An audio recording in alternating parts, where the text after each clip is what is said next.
Hi and welcome to Weekly Market Update. It is Tuesday the 29th of October 2013. Okay, so in terms of data that we saw yesterday out of Europe, we had sort of a mixed picture from sentiment out of Italy, and then we saw some weak UK data. It was the CBI sales, so nothing too prominent, but it did drop quite dramatically for a reading of 2 compared to the expected 34 that we were supposed to get. So a little bit of a shock there for the UK CBI sales. And then otherwise from the US we had industrial production, which came in slightly better than expected, and capacity utilisation, which was also up. However, then we saw a disappointing figure for the US pending home sales, actually coming in down 5.6% when we were expecting a positive reading. So not that great on the data front there, and we did see quite a reaction in the markets. We also saw a little bit of a weaker reading for the Dallas Fed Manufacturing Index from the US in the afternoon as well. In terms of data that we've seen this morning, we saw French consumer confidence hold steady at 85, and we saw Spanish retail sales coming in at the 2.2%, rebounding from the last reading, which was negative, but coming in line with expectations. From the UK this morning, we saw the M4 money supply and also some credit data. The M4 coming in at 0.6 year over year from a prior of 0.7, so just ticking down slightly, but year over year up to 2.6%, which is actually the highest reading that we've seen since June 2010. So decent reading there. We also had UK mortgage applications, and those coming in at 66.7 thousand, a better reading than last. Okay, so where that leaves us trading, we've got FTSE around the 67.49 mark. The Dow future is around 15,520. For the currencies, we've seen some strength back in the dollar this week, seeing euro dollar at 1 spot 37.62 and cable around 1 spot 60.99. For commodities, we've got the gold deck future at 13.45 spot 60, and then the crude future at 98.23. Okay, so for data for the rest of the week, we start off this afternoon with US PPI data, so producer price inflation data, expecting that at 0.6% year over year from a reading of 1.4, so quite a bit of a fall expected there. Also get US retail sales, expecting those flat. And then we get the Case-Shiller Home Price Index, and also consumer confidence from the US this afternoon, expecting that to tick down slightly to 75 from 79.7. So that's it for the rest of today. We've got a lot of data coming out Wednesday and Thursday, probably the bulk of our data and the focus of the week. Tomorrow morning we start off with Spanish GDP for Q3. That reading expected to come in at 0.1%. The prior was down 0.1% or in negative territory, so it's good. We're hoping to see it pull up into positive territory, taking Spain out of recession. Otherwise, we've got German unemployment data. Not expecting any change in the unemployment change is expected at 0,000. And then the unemployment rate is expected to hold at 6.9%. CPI for Germany also expected in at flat month over month and 1.4% year over year. We get Eurozone sentiment survey in terms of sort of business confidence, economic confidence, and climate data, expecting those to all slightly tick up, so looking for slightly better readings. Otherwise, it's US data in the afternoon.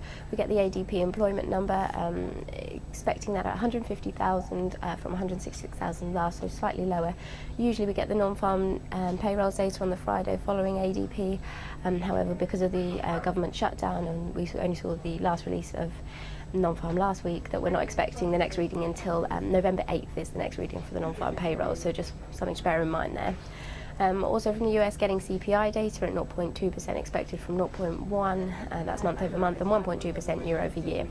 The highlight of tomorrow is obviously going to be the conclusion of the Fed meeting. It's going to start today, and then we should see the decisions and statement tomorrow evening.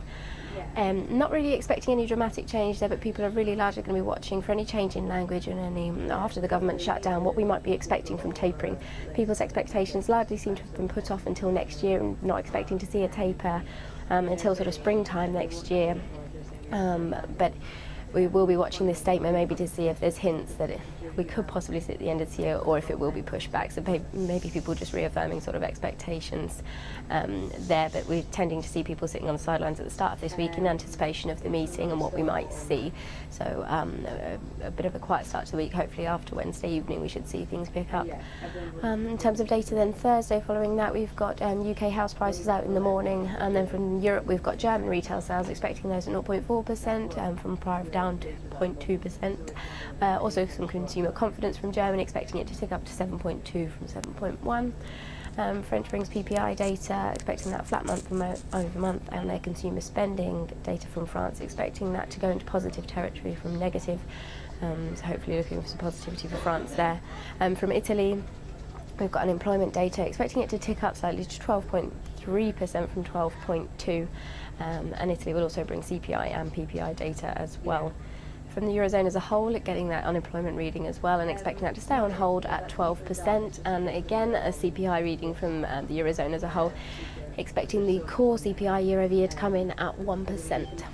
Okay, otherwise the data is from the US. We get those usual initial jobless and continuing claims. Initial jobless expected at 340,000 from 350, and a slight increase expected in continuing claims. Otherwise we get the Chicago Purchasing Managers Index in the afternoon at 55, expected from a 55.7 last. Okay, and finally into Friday, not too much data out on Friday. From the UK we get PMI manufacturing number, expecting that to, the numbers come in slightly lower, so 56.4 expected from 56.7 last. It's not too dramatic a decrease, and obviously still 56.4 is really strong number, so still looking for some decent PMI data from the UK. And then no Eurozone data really on Friday, apart from we'll get the announcement of the LTRO repayment. And then it's the US in the afternoon with ISM manufacturing expected at 55 from 56.2, and then prices paid also coming in alongside that, and expecting those just slightly lower. Okay, so that's it for this week. As I mentioned earlier, I think the focus is really going to be on the conclusion of the US Federal Reserve meeting on tomorrow evening, Wednesday evening, where we'll be closely watching out for what they have to say. Okay, that's it for this week. As usual, any feedback much appreciated. Thanks.